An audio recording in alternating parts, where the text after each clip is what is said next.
नमस्कार साथियों, आप सबका स्वागत है हमारे आज के लीग रूल के सेगमेंट में। आज का हमारा लीग रूल का जो टॉपिक है वह है स्टडी लीव। जैसे जैसे समय बीतता जाता है, समाज में नई नई टेक्निक्स प्रवेश करती जाती है। एक गवर्नमेंट एम्प्लॉय जो आज से 20 साल पहले इस कार्य क्षेत्र में आया होता है और उस समय उसने जो टेक्निकल एजुकेशन ली होती है, वो एजुकेशन आज 20 साल के बाद उसके लिए वह अमान्य सी हो जाती है, क्योंकि अगर वह गवर्नमेंट एम्प्लॉय आज भी उस पुरानी तकनीक के साथ अपने कार्य को करता है तो वह अपनी कार्य क्षेत्र में पिछड़ता जाता है। उसकी इस कमी को पूरा करने के लिए स्टडी लीव का प्रावधान किया गया है। तो स्टडी लीव वह लीव होती है जो किसी गवर्नमेंट एम्प्लॉय को नई टेक्निकल तथा प्रोफेशनल नॉलेज को गेन करने के लिए और उस क्षेत्र विशेष में स्टडी करने के लिए दी जाती है। तो study leave basically higher study in the professional and technical study के पर्पस के लिए दी जाती है, और ये जो टेक्निकल एंड प्रोफेशनल स्टडी है उसके ड्यूटी क्षेत्र से रिलेटेड होनी चाहिए। दूसरा, स्टडी लीव जो है वो उस पर्पस के लिए या उस कोर्स को पूरा करने के लिए या अटेंड करने के लिए दी जाती है जो कि किसी विभाग विशेष के द्वारा पहले से चलाया गया था, लेकिन उस एम्प्लॉय विशेष के द्वारा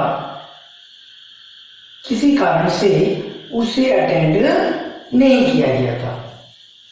दूसरा, थर्ड हमारा जो पॉइंट है वो ये है कि स्टडी लीव उस एम्प्लॉय विशेष को भी दी जाती है जो कि एक ऐसे क्षेत्र में स्टडी कर रहा है जो कि पब्लिक इंटरेस्ट में है तथा पब्लिक एडमिनिस्ट्रेशन में बहुत ही महत्वपूर्ण भूमिका निभाने जा रहा हो। स्टडी लीव कभी भी एकेडमिक पर्पस तथा लिटरेरी पर्पस के लिए नहीं दी जा सकती। अर्थात स्टडी लीव केवल और केवल प्रोफेशनल एंड टेक्निकल एजुकेशन तथा किसी कोर्स विशेष को पूरा करने के लिए तथा किसी ऐसे काम के लिए जो कि पब्लिक एडमिनिस्ट्रेशन में बहुत ही महत्वपूर्ण भूमिका निभा सकता है की स्टडी करने के लिए दी जाती है। अब हम उन कंडीशंस के बारे में बात करेंगे जिनको फुलफिल करने के बाद ही किसी गवर्नमेंट एम्प्लॉय को स्टडी लीव ग्रांट की जाती है। तो फर्स्ट कंडीशन है कि अगर कोई government employ outside of India study करना चाहता है तो वो उस स्टडी को तभी कर सकता है जब इस प्रकार की सुविधा हमारे देश में उपलब्ध नहीं है। अर्थात अगर वह आउटसाइड इंडिया स्टडी लीव पर स्टडी करना चाहता है तो इस केस में ही कर सकता है जब ऐसी फैसिलिटी उसे इंडिया में कहीं पर भी नहीं मिलती है। सेकंड है, आउटसाइड इंडिया स्टडी पर जाने के लिए या जाने से पहले उस एम्प्लॉय विशेष को इकोनॉमिक अफेयर डिपार्टमेंट तथा मिनिस्ट्री ऑफ फाइनेंस से परमिशन लेनी होती है। अर्थात इन दोनों डिपार्टमेंट की कंसेंट के बाद ही वह गवर्नमेंट एम्प्लॉय विशेष स्टडी लीव पर आउटसाइड इंडिया जा सकता है और जितना भी जो फॉरेन एक्सचेंज या करेंसी की जरूरत पड़ती है वह उस करेंसी को भी स्टडी लीव आउटसाइड इंडिया जाने से पहले अरेंज करेगा। थर्ड, किसी भी एम्प्लॉय को स्टडी लीव तभी दी जा सकती है अगर उसने लगातार 5 साल तक रेगुलर सर्विस की हो, अर्थात प्रोबेशन पर नियुक्त कोई भी एम्प्लॉय स्टडी लीव के लिए एलिजिबल नहीं है और इस 5 साल के पीरियड में उस एम्प्लॉय विशेष का जो प्रोबेशन का पीरियड था वह टोटली सेटिस्फैक्ट्री होना चाहिए, अर्थात अगर उसके प्रोबेशन के पीरियड में उसका काम सेटिस्फैक्ट्री नहीं रहा होगा तो भी उसे स्टडी लीव ग्रांट नहीं की जाएगी। नेक्स्ट है स्टडी लीव ऐसे एम्प्लॉय विशेष को भी जारी नहीं की जाती या नहीं दी जाती जो कि स्टडी लीव कंप्लीट होने के विदिन 3 ईयर रिटायर होने जा रहा हो, अर्थात स्टडी लीव ऐसे एम्प्लॉय को दी जाती है जो कि अपनी स्टडी लीव के दौरान स्टडी को कंप्लीट करने के बाद मिनिमम 3 साल तक रिटायर ना होने वाला हो, अर्थात वह स्टडी लीव के बाद भी 3 साल तक सर्विस करने वाला हो, अर्थात उसे स्टडी लीव कंप्लीट करने के बाद 3 साल कम से कम गवर्नमेंट डिपार्टमेंट में अपनी सर्विसेज देनी होगी। तो नेक्स्ट पॉइंट है वह है कि स्टडी लीव ग्रांट करने से पहले उस एम्प्लॉय विशेष को एक बॉन्ड एग्जीक्यूट करना होगा जिसमें उसे अंडरटेकिंग देनी होती है जो कि फॉर्म नंबर 7 पर एग्जीक्यूट दिया जाता है तथा उसमें अंडरटेकिंग दी जाती है। अगर हम स्टडी लीव के क्वांटम की बात करें तो स्टडी लीव मैक्सिमम 24 मंथ के लिए दी जा सकती है, अर्थात किसी भी गवर्नमेंट एम्प्लॉय को स्टडी लीव मैक्सिमम 24 मंथ तक के लिए ही दी जा सकती है और इन लीव्स को वह गवर्नमेंट एम्प्लॉय या तो एक सिंगल स्पेल में या अलग अलग स्पेल में अवेल कर सकता है। अगर इन लीव्स के कॉम्बिनेशंस की बात करें तो स्टडी लीव जैसे कि स्पेशल लीव्स की कैटेगरीज में आती है तो इन लीव्स को भी अगर किसी भी प्रकार के लिए जो कि ड्यू और एडमिसिबल है के साथ कंबाइन किया जा सकता है, लेकिन जब भी इन लीव्स को किसी दूसरी लीव के साथ कंबाइन किया जाता है तो इन लीव्स की जो मैक्सिमम लिमिट है वो 28 मंथ की है, अर्थात इन 28 मंथ में आपकी 24 मंथ की स्टडी लीव तथा इन 24 मंथ के अलावा आप मैक्सिमम 4 मंथ की अदर लीव्स को ही ले सकते हैं। इससे ज़्यादा लीव को आप इन लीव के साथ कंबाइन नहीं कर सकते हैं, लेकिन अगर इन लीव के साथ अर्थात स्टडी लीव के साथ एक्स्ट्रा ऑर्डिनरी लीव को कंबाइन किया जाता है तो इन 28 मंथ में एक्स्ट्रा ऑर्डिनरी लीव की काउंटिंग नहीं की जाती है, अर्थात अगर आप